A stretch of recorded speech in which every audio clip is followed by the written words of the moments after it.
മൂന്നാം ലോക മഹായുദ്ധത്തിന് സമാനമായ യുദ്ധത്തിനാണ് ഇന്ന് നമ്മളിൽ ഓരോരുത്തരും സാക്ഷ്യം വഹിക്കുന്നത്.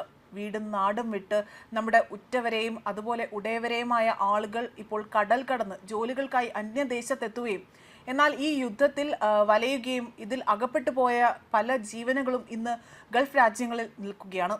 സമാധാനത്തോടു കൂടി തന്നെ ഒന്ന് ഉറങ്ങാൻ പോലും കഴിയാതെ ഏത് നിമിഷവും ബോംബ് വീഴുമോ എന്ന ഭയത്താലാണ് ഇവർ അവിടെ കഴിയുന്നത്. ഇനി സ്വന്തം നാട്ടിലേക്ക് വരാൻ പോലും സാധിക്കുമോ എന്ന ഭയം അവരിൽ എല്ലാവരിലും, അതായത് അച്ഛനമ്മമാരിലും ഭാര്യ ഭർത്താക്കന്മാരിലും മക്കളിലും എല്ലാവരിലും നിറഞ്ഞു നിൽക്കുകയാണ്.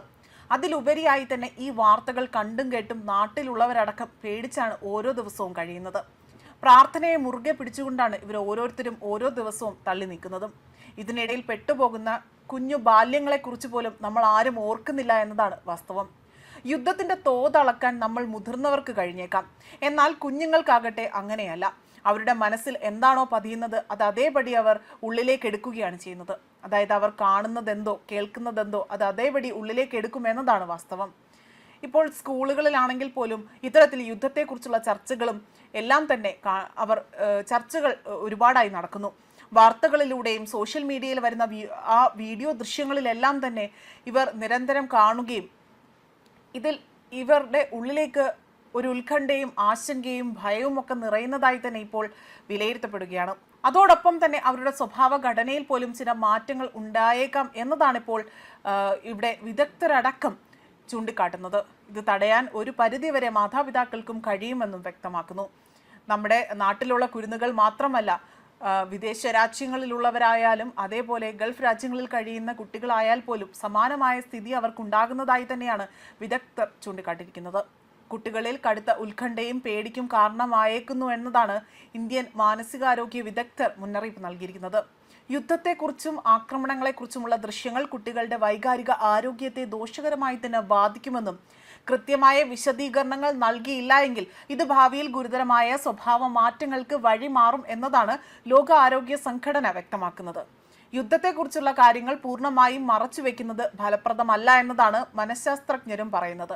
തങ്ങൾക്ക് ചുറ്റും ഗുരുതരമായ എന്തോ സംഭവിക്കുന്നുണ്ട് എന്ന് മുതിർന്നവരുടെ സംസാരത്തിൽ നിന്നും പെരുമാറ്റത്തിൽ നിന്നുമെല്ലാം കുട്ടികൾക്ക് എളുപ്പത്തിൽ മനസ്സിലാക്കാൻ സാധിക്കും. അതിനാൽ തന്നെ സത്യസന്ധവും എന്നാൽ അവരെ ഭയപ്പെടുത്താത്തതുമായ രീതിയിൽ കാര്യങ്ങൾ സംസാരിക്കാനാണ് വിദഗ്ധർ നിർദ്ദേശിക്കുന്നത്. അതേപോലെ തന്നെ Bengaluru Aster women and child ഹോസ്പിറ്റലിലെ പീഡിയാട്രിക് ഡോക്ടറായ അല്ലെങ്കിൽ ആ വിഭാഗത്തിൽപ്പെട്ട മേധാവി ഡോക്ടർ സുജാതയാകട്ടെ അവർ പറയുന്ന കാര്യങ്ങൾ ഇങ്ങനെയാണ്. കുട്ടികളുടെ പ്രായത്തിനനുസരിച്ച് അവരുടെ പ്രതികരണങ്ങൾ വ്യത്യസ്തമായിരിക്കും എന്നതാണ്. യുദ്ധത്തെക്കുറിച്ചുള്ള മുതിർന്നവരുടെ സംസാരവും മാധ്യമങ്ങളിലെ ദൃശ്യങ്ങളും കുട്ടികളിൽ ആകാംക്ഷ, ഭയം, ഉറക്കക്കുറവ് എന്നിവയൊക്കെ തന്നെ ഉണ്ടാക്കാനുള്ള സാധ്യതയുണ്ട്.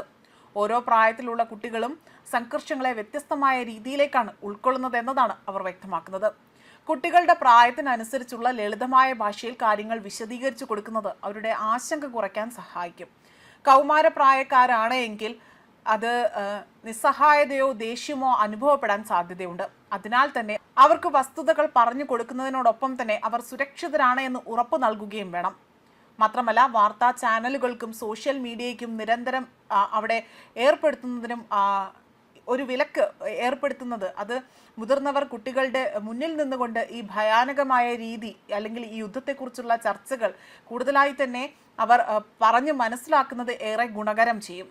ആഗോള പ്രതിസന്ധികൾക്കിടയിൽ പോലും കുട്ടികൾക്ക് തങ്ങളുടെ ലോകം നിരീക്ഷിക്കണമെന്ന ആ ഒരു തോന്നൽ ഉണ്ടായേക്കുന്നു എന്നതാണ് രക്ഷിതാക്കൾ ഇവിടെ ചെയ്യേണ്ട. അതായത് ഇത്തരമൊരു രീതി, കാര്യങ്ങളെല്ലാം പറഞ്ഞ് മനസ്സിലാക്കേണ്ട രീതി പ്രധാനമായും മാതാപിതാക്കൾ ചെയ്ത് നൽകേണ്ടതാണ് എന്നതാണ് അവരുടെ ദൗത്യമാണ് ഇതെന്നതാണ് ആരോഗ്യ വിദഗ്ധരടക്കം ഓർമ്മിപ്പിച്ചിരിക്കുന്നത്. ന്യൂസ് ഡെസ്ക് കർമ്മ ന്യൂസ്.